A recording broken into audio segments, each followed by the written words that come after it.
아브람이 하갈과 동침하였더니 하갈이 임신하매 그가 자기의 임신함을 알고 그의 여주인을 멸시한지라. 사레가 아브람에게 이르되 내가 받는 모욕은 당신이 받아야 옳도다. 내가 나의 여종을 당신의 품에 두었거늘 그가 자기의 임신함을 알고 나를 멸시하니 당신과 나 사이에 여호와께서 판단하시기를 원하노라. 아브람이 사레에게 이르되 당신의 여종은 당신의 수중에 있으니 당신의 눈에 좋을 대로 그에게 행하라 하매 사레가 하갈을 학대하였더니 하갈이 사레 앞에서 도망하였더라. 여호와의 사자가 광야의 샘물 곁 곧 술길샘 곁에서 그를 만나 이르되 사레의 여종 하갈아 내가 어디서 왔으며 어디로 가느냐. 그가 이르되 나는 내 여주인 사레를 피하여 도망하나이다. 네. 오늘 원래는 저희가 더 본문들을 봐야 되지만 그 핵심이 되는 구절에서 제가 오늘 성경 본문을 말씀을 일단 멈췄습니다. 우리가 살아가면서 여러 가지 많은 문제들을 만나고 경험하게 되죠. 우리 성도분들이 갖고 있는 지금 어려움들, 또 해결해야 될 문제들, 넘어야 될 산들은 어떤 것들이 있습니까? 오늘 우리가 보는 이 성경의 말씀에서의 이 가정의 문제는 자식이 없다고 하는 것에서부터 출발합니다. 지금은 시대가 많이 변해서 사람들의 생각이 많이 바뀌었지만 수백 년 전 또 성경의 수천 년 전에 자식이 없다고 하는 것은 너무나 큰 문제였습니다. 이건 너무나 큰 아픔이고 수치고 그리고 해결해야만 하는 그러한 숙제였습니다. 요즘에도 자녀를 갖지 못하는 가정들이 대리모를 이용해서 인공수정을 해서 그래서 대리모를 통해서 자녀를 얻기도 하고 또 그러한 기사들을 우리가 뉴스를 통해서 종종 접하기도 합니다. 근데 말씀을 준비하면서 그냥 문득 이렇게 생각이 났던 그런 영화가 있어요. 근데 30년도 더 전에 제가 고등학교 때 그 임권택 감독이 만든 그런 영화였는데 그 사대부 집안에 자녀가 없어서 그래서 그 대를 잇기 위해서 여인을 들이는 그러한 내용입니다.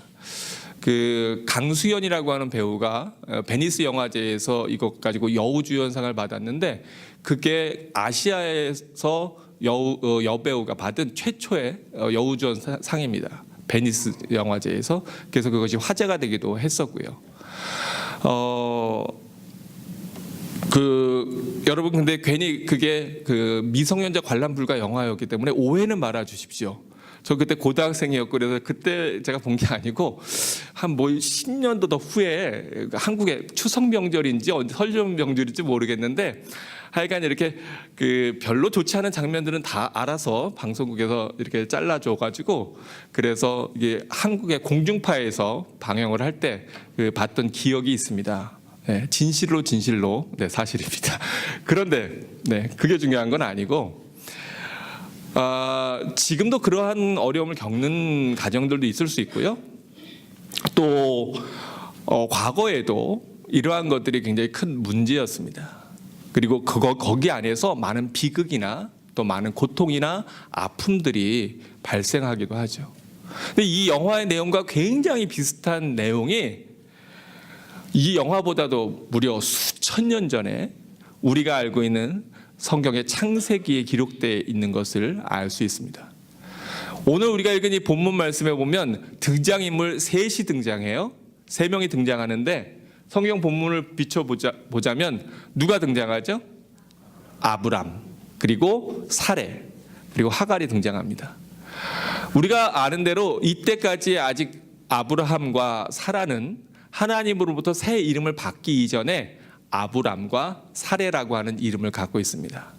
이 이름들은 다 아시는 대로 아버지, 어머니라고 하는 이름의 뜻인데 이제 아브라함은 그것이 더 확대되어서 열국의 아버지, 사라가 사라로 바뀌는 것은 더 확대해서 열국의 어머니라고 하는 의미를 갖죠. 75세에 하나님께서 아브라함에게 놀라운 은혜를 약속하시고 무조건 떠나라 하십니다. 그 약속을 믿고 순종해서 아비 고향집을 떠나서 먼 길을 이동해서 가나안 땅에 정착을 했습니다. 하나님께서 그리고 하늘의 별과 같이 바다의 모래같이 내 자손을 내 씨를 창대케 하리라 이렇게 말씀하셨는데 무려 10년이 지나도록 아무런 응답이 없어요. 아니 우리가 요청한 것도 아니고 하나님께서 주신 비전이었는데 분명히 거기에 대한 확신과 말씀을 들었는데 그런데 아무런 응답도 없고 변화도 없습니다. 계속 일상적인 삶들을 살아가요. 아마도 아브라함과 사레는 기다리다 간구하다 또 지치고 또 그랬다가 다시 희망을 가지고 주님 앞에 간구하다 또 지치고 이러한 일들을 반복해서 경험했는지 모르겠습니다. 때로는 의심이나 실망이 들기도 하고 다시 자기의 믿음 없음을 돌아보면서 하나님 앞에 용서를 구하고 또 믿음을 가지고 기다려 보려고 했을 것입니다. 근데 아무리 기다려도 변화가 없으니까 이제 사례가 자기 스스로 그 방법을 찾아 나섭니다. 우리가 잘 아는 대로 그 방법이 뭐였냐면 자기의 종 중에 여종 중에 영어로는 정확하게 나와 있는데 슬레이브라 나와 있어요. 우리가 슬레이브 보통 번역하면 뭐라고 번역하죠? 노예예요. 노예. 그냥 종 이러면 그 개념이 약한데 그런 정도가 아니라 아예 노예, 애굽 여인 하갈이라고 하는 여인을 그 남편과 함께 동침하게 해서 거기에서 자녀를 보고자 하는 계획을 세우게 됩니다. 뭐 아까 영화에서 같은 그런 대리모를 사용하는 거죠. 이것이 뭐 그 당시에는 그렇게 잘못된 것이나 또 도덕적으로 논란이 될 만한 일들이 아니었습니다. 그 당시에는 일부 일처제가 아니었고 또 그러한 경우들이 종종 있었기 때문에 그렇습니다. 그러나 어쨌든 사라의 마음속엔 이건 여인으로서 참 마음이 아프고 안 좋고 속상하고 슬픈 일이었을 겁니다. 그래도 대를 이어야 되겠다라고 하는 그러한 명분에 의해서 그러한 일들을 진행하죠. 그래서 계획대로 하갈이 임신을 했어요. 그런데 거기에서 문제가 발생합니다. 오늘 본문에 보니까 뭐라고 되어 있죠? 하갈이 어떻게 했다고요? 자기의 임신함을 알고 그의 여주인을 멸시했다. 이걸 다른 그 번역본으로 또 다른 성경들로 찾아보면 그 말이 점점 사례에 대한 존경심이 사라졌다. 이렇게 표현되기도 합니다. 자기의 주인이니까 나는 노예고 주인이니까 사실은 하늘 같은 존재예요. 내 생명의 생사 여부가 바로 그 주인에게 달려있는 그런데도 불구하고 이제 자기 뱃속에 주인의 아이를 잉태했다는 것만으로 아마 하갈의 마음이 많이 높아졌던 것 같아요. 그래서 그 주인에게 대항하는 그러한 마음을 갖고 교만한 마음이 들기 시작합니다. 우리가 오늘 본문에서 아는 대로 사례가 그것 때문에 너무 속상했어요. 자기가 벌인 일임에도 불구하고 자기 분에 목교합니다. 그러면서 누구를 탓해요? 남편을 탓해요. 우리가 가끔 가정생활하다 보면 이렇게 좀 남자분들 억울할 때가 있죠. 예? 아니 아내가 그렇게 하자 그래놓고 결과가 나오면 괜히 또 남편을 탓해. 예를 들면 캐나다로 이민 가자고 애들 교육 때문에 가야 된다고 막 노래를 불렀는데 정작 와서 뭔가 어려움에 부딪히거나 어려움에 봉착하면 당신은 왜 나가갖고 다른 남자들처럼 그렇게 일을 못하냐고 구박하거나 또는 괜히 자기가 가자 그래놓고는 또 괜히 투정을 부리거나 불평을 부리거나 이렇게 웃으시는 분들이 있는데 제가 상황을 아는지 저는 모릅니다. 그냥 그런 경우들이 있다는 얘기를 얼핏 예전에 들은 기억이 있어서 우리가 서로 그렇게 내가 벌려놓고도 상대방을 원망하거나 또 상대방에게 그런 것들을 화살을 돌릴 때가 있어요. 사실 오늘 이 본문에서 보면요, 잘한 사람 하나 있을까요, 없을까요? 하나도 없어요. 우선 사례가 이러한 일들을 할 때 하나님 앞에 간절히 기도하고 물어보고 했는지 잘 모르겠어요.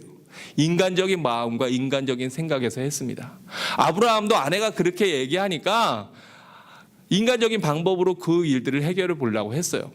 그리고 또 남자라면 사례가 이렇게 해서 흥분하고 막 얘기할 때 그래도 이 아내를 좀 달래고 하는 것이 그 일반적일 것 같은데 모르겠어요. 사라의 성격이 조금 좀 센 표현으로 극악스러웠는지, 아니면 아브라함은 이렇게 좀 핑계를 대거나 피하는 우리 그런 모습들을 보게 되잖아요. 그래서 그랬는지, 당신의 여종인데 당신이 알아서 하라고 왜 나한테 그러냐고, 그리고 가장으로서의 리더십을 포기하고 그리고 그냥 어떻게 보면 하갈을 던져버립니다. 하갈에 대해서 무심하게 그렇게 얘기합니다.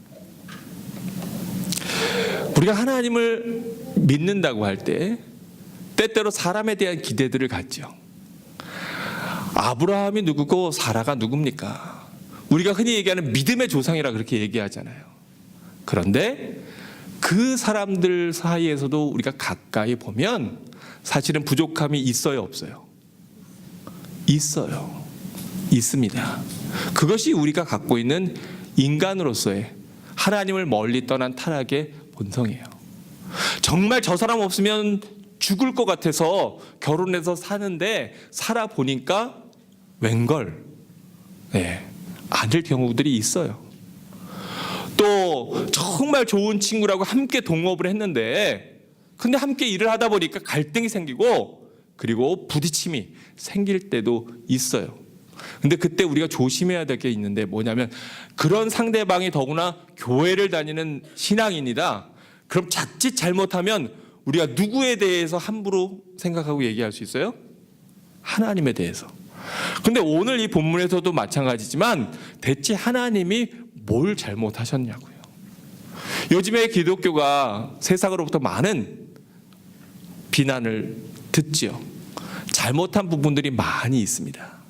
그런데 우리가 더욱더 조심하고 그리고 우리가 성결하게, 정직하게, 온전하게 믿는 신앙의 길을 가야 될 거예요. 그러나 우리가 온전하지 못하기 때문에 때로는 실수하고 넘어질 때가 있습니다. 오늘 여기에 본문에도 보면은 잘한 사람 하나도 없어요.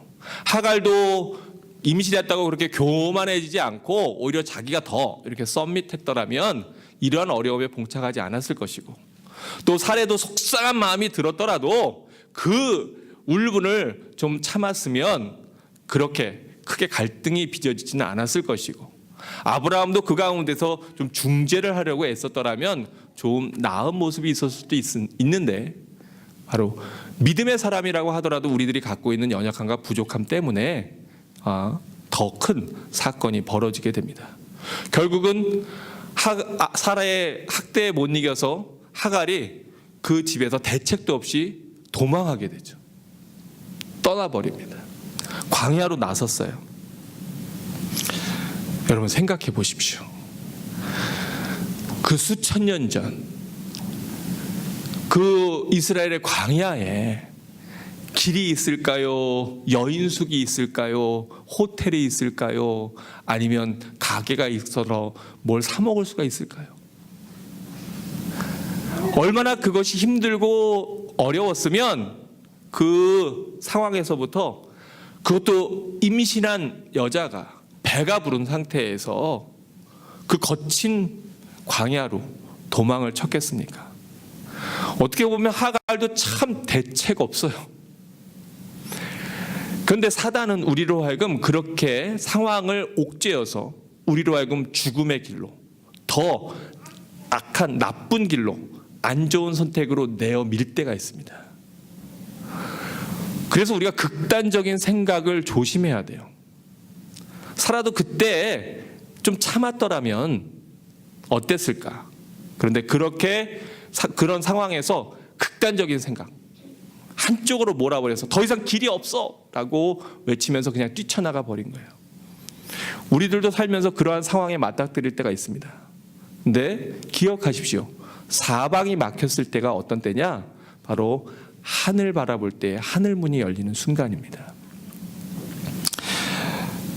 이렇게 온전치 못하고 또 썩내고 자기의 책임을 감당하지 않고 또 무턱대고 무모한 행동을 하는 것들이 바로 우리들이 이 땅에서 살아가는 우리들의 모습과 닮아 있는 일면이 얼마나 많이 있습니까? 그런데 하나님의 은혜가 어디 있나요? 하나님의 은혜가 바로 그렇게 부족한 인간들, 도저히 우리는 하나님으로 우리의 노력과 의로는 하나님 앞에 나아갈 수 없는 존재들임에도 불구하고 그 하나님이 우리에게 다가오신다고 하는 은혜예요. 세상에 다른 많은 종교들이 너희가 열심히 살아봐, 잘 살아봐, 점수 이 정도 되면, 덕을 많이 쌓으면, 사람들에게 구제를 많이 하면, 많이 베풀면, 그러면 어쩌면 신의 경지에 이르거나 다시 사람으로 환생하거나 또는 열반의 자리에 이르거나 너 스스로가 부처가 될지 몰라 라고 얘기하거나 또는 성전을 치르고 그리고 원수들을 처단하고 그리고 순교하면 내가 폭탄을 메고 뛰어들면 그러면 하나님이 기뻐하셔서 너를 수많은 미녀들과 먹을 것들이 풍성한 그러한 파라다이스로 인도한다라고 하는 그러한 하나님이 아니라 인간의 타락한 본성과 연약함과 인간의 부족함을 아시고 예수 그리스도를 통하여서 하나님 그 자신이 아니 하나님 그 존재 자체보다 더욱 귀중하고 소중한 예수 그리스도로 십자가를 지게 하셔서 우리로 하여금 구원의 영원한 생명을 주신다고 하는 이 우리의 아버지 하나님, 감히 아버지와 아들의 관계를 도저히 맺을래야 맺을 수도 없는 그러한 신과 타락한 인간의 관계를 아버지와 아들의 관계라고 불러주시는 그 하나님, 바로 그 하나님의 은혜를 우리가 어떻게 거절할 수 있겠습니까? 그 하나님의 은혜를 생각할 때 우리가 어떻게 그 놀라운 하나님의 은혜를 받아들이지 않고 완악한 마음으로 거부하고 거절할 수 있겠습니까? 이렇게 대책 없이 광야에 나선 하갈에게 하나님의 사자가 다가옵니다. 그리고 그에게 이야기합니다. 사레의 여종 하갈아, 내가 어디서 왔으며 어디로 가느냐? 내가 어디서 왔으며 어디로 가느냐? 하갈이 지금 어디로 가는지 알아요, 몰라요? 몰라요. 대책이 없어요. 그냥 일단 질른 거예요. 감정에 복받쳐서. 그래서 그는 그렇게 얘기합니다. 나는 내 여주인 사레를 피하여 도망하나이다. 그런데 하나님의 사자가 사라에게 그 인도하는 것이 사라의 기대와 전혀 달랐습니다. 창세기 16장 9절에서 10절은 이렇게 얘기하고 있죠. 여호와의 사자가 그에게 이르되 내 여주인에게로 돌아가서 그 수하에 복종하라. 여호와의 사자가 또 그에게 이르되 내가 내 씨를 크게 번성하여 그 수가 많아 셀 수 없게 하리라. 네, 우선 거기에서 끊고요. 여기서 보면 어떻게 하랍니까? 다시 뭐 하래요?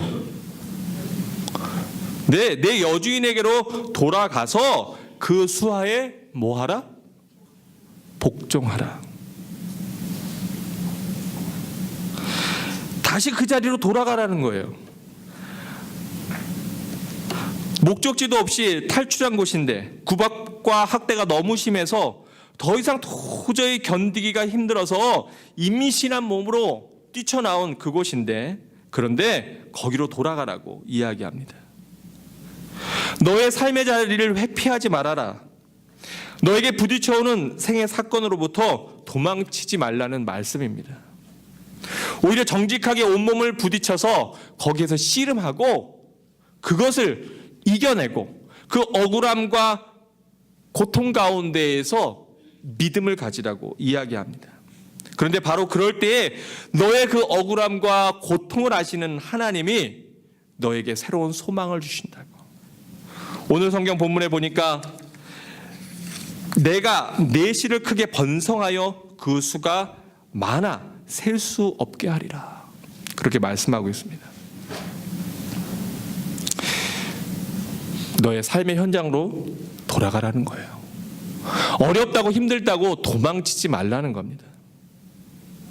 사실 하갈이 사례에게 돌아간다고 해서 상황이 바뀔 게 있어요, 없어요? 없어요. 그 여주인의 학대는 계속될 것입니다. 아니 오히려 어쩌면 아니 이것이 뛰쳐나가? 그래 너 나갔다가 갈 데도 없으니까 다시 돌아왔지? 그리고 더 구박이 심해질 수도 있어요. 그런데 그 자리로 돌아가라 그럽니다. 그런데 이제 하갈에게는 희망이 생겼어요. 왜요?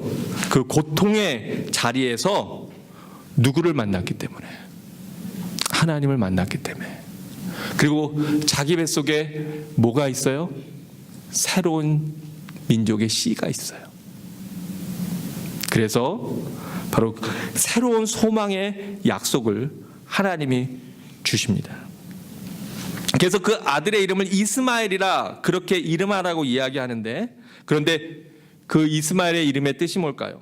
창세기 16장 11절을 읽어봐 주시죠. 여호와의 사자가 또 그에게 이르되 내가 임신하였은즉 아들을 낳으리니 그 이름을 이스마엘이라 하라. 이는 여호와께서 내 고통을 들으셨음이니라. 예. 이는 여호와께서 내 고통을 들으셨음이니라. 이스마엘이라고 하는 이름의 뜻이 뭐냐? 바로 하나님이 너의 고통을 들으셨다라고 하는 것입니다. 그래서 그 아들 이스마엘의 이름을 부를 때마다 이스마엘아 이스마엘아 그 이름을 부를 때마다 하나님이 나의 고통을 아셔. 하나님이 나의 아픔을 아셔. 하나님이 나를 위로하셔. 하나님이 나에게 약속을 주셨어 라고 하는 것을 되뇌일 수 있었던 겁니다.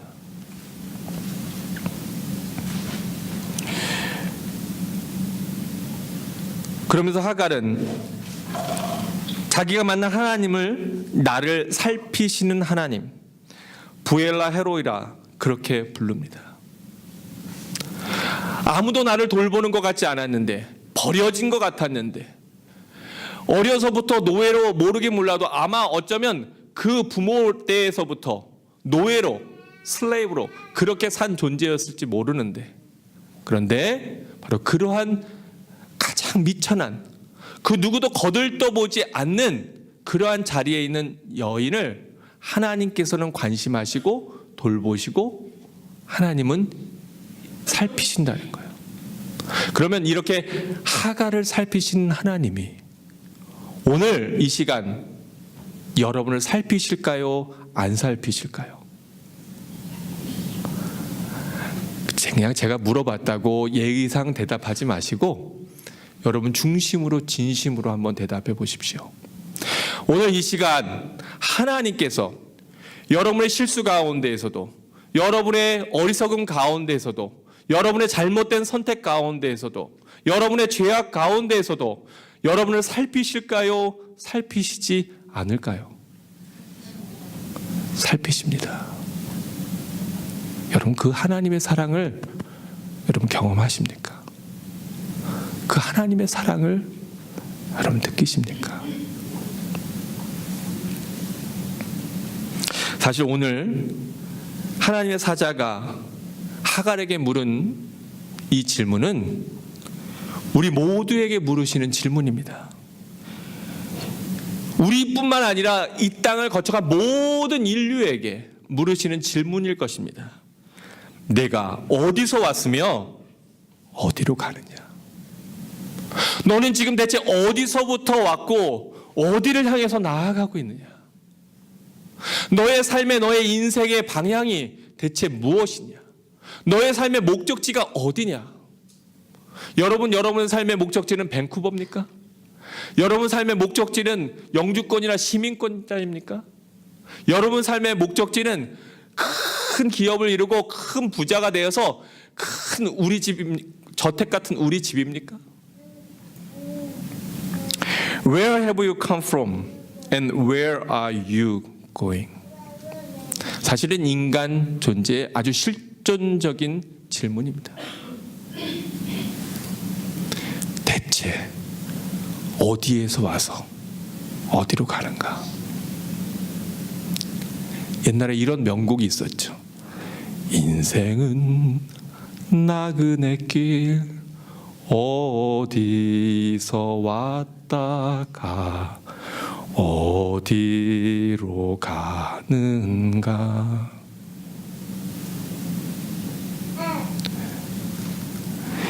이 질문 앞에 어떤 사람들은 마음에 찬바람이 휙 불기도 하고요.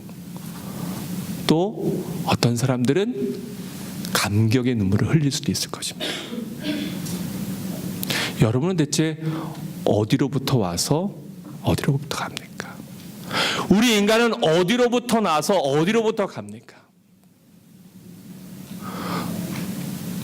우리 인간은 그저 진화론의 이야기처럼 어쩌다 보니 우연에 의해서 그냥 어떠한 목적도 없이 이유도 없이 태어나서 그래서 그냥 죽으면 끝인, 죽으면 사라져버리는 그러한 세계로 나아가고 있습니까?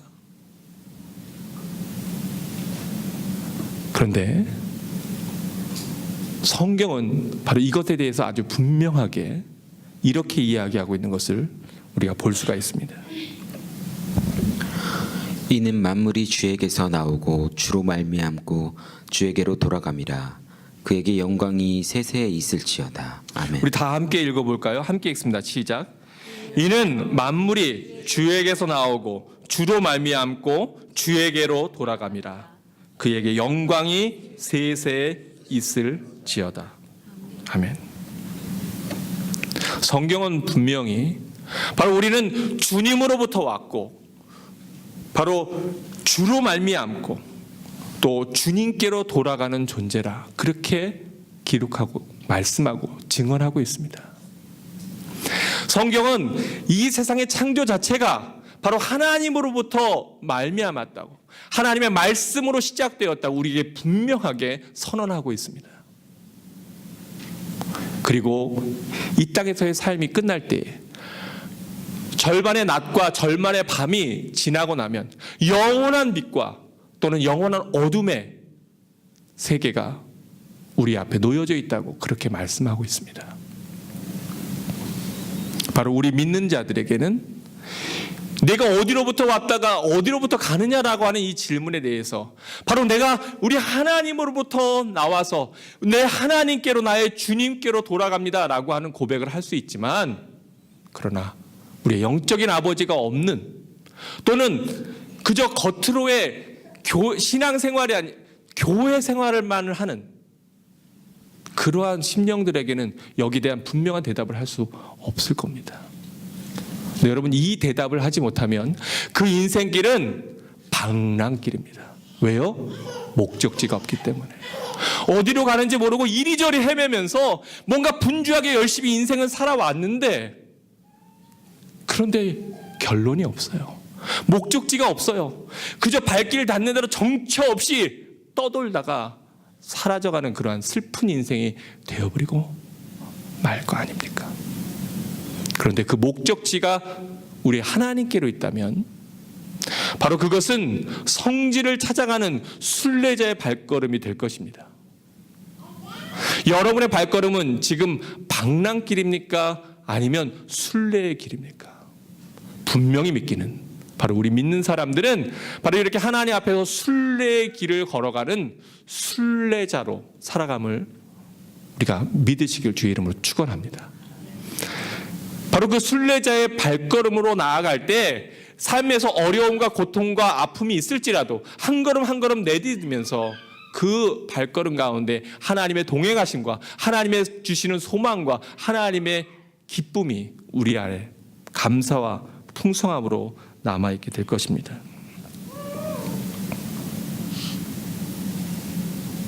인생의 길을 잃었다고 생각하는 바로 그때, 절망의 순간에 하나님은 우리에게 다가오십니다. 바로 그때가 하나님이 우리와 가장 가까이 계신 때입니다.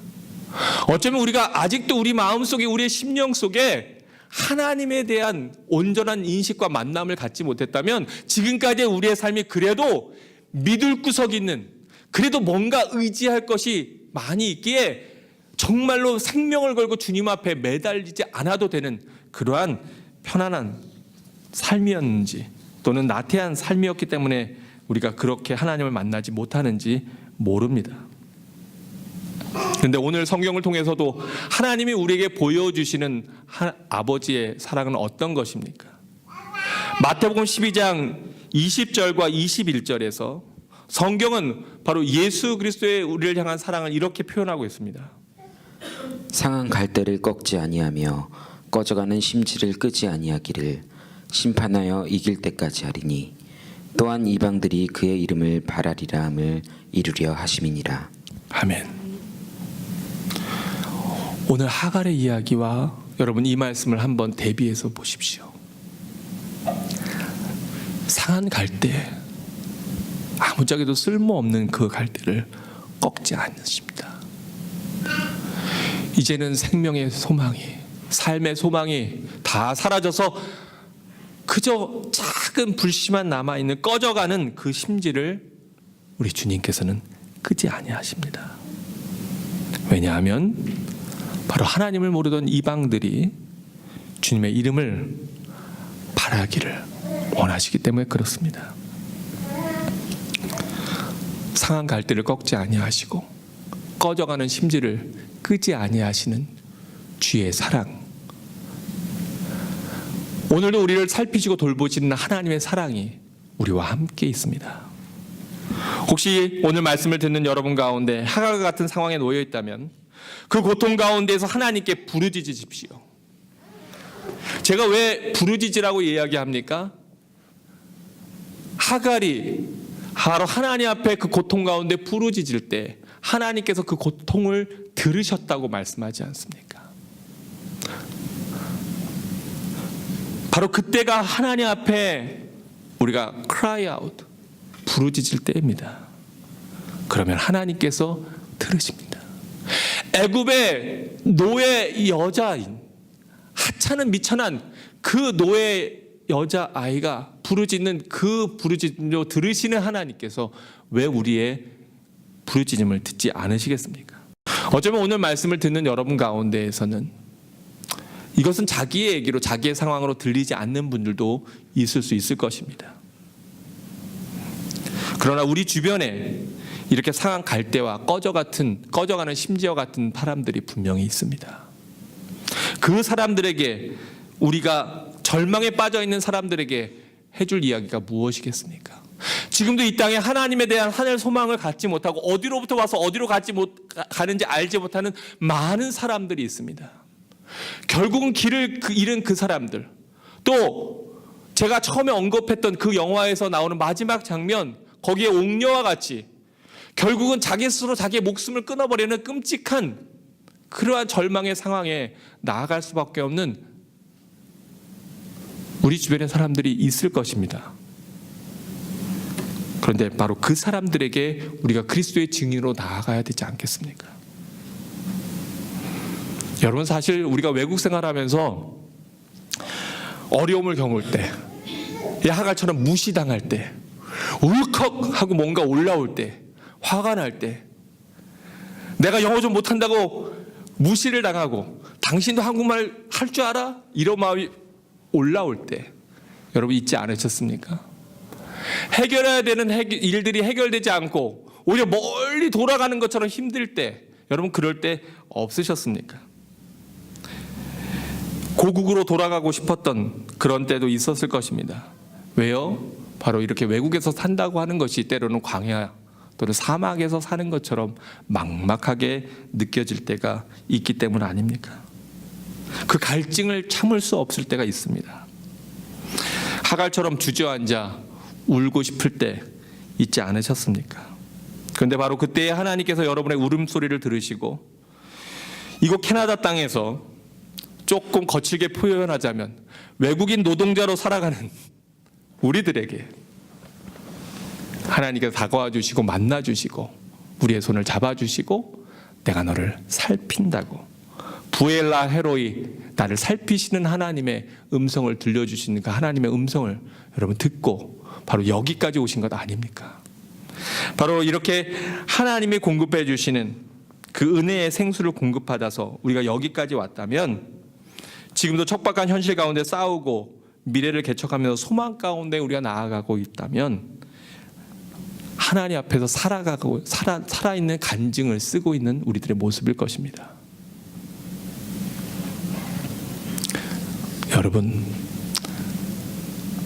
여러분 앞에 하나님은 소망의 약속을 주십니다. 그 약속을 붙잡으시기 바랍니다.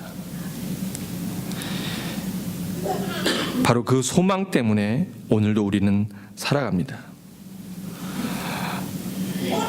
바로 우리의 사명이 그 하나님을 증거하고 그 하나님의 사랑을 나누는 것, 바로 우리가 걸어왔던 그 많은 질고의 어려움들, 그 질곡의 삶들 가운데에서 나와 함께 하신 하나님을 증거하는 그리스도의 증인으로 살아가야 될 것입니다. 이번 한 주간도 여러분 눈을 크게 뜨고 하나님의 음성이 어디에서 들리는지, 하나님의 은혜의 손길이 어디에서 다가오는지 살펴보시기 바랍니다. 하나님 오늘도 침묵하지 않으시고 여러분에게 말씀하십니다. 내가 어디에서 왔으며 어디로 가느냐. 지금도 여러분 주변에 그러한 아픔 가운데 있는 분들이 있다면 전화 한 통이라도, 식사 한 끼라도 대접하면서 여러분의 살아있는 간증의 내용들을 채워나가시기 원합니다.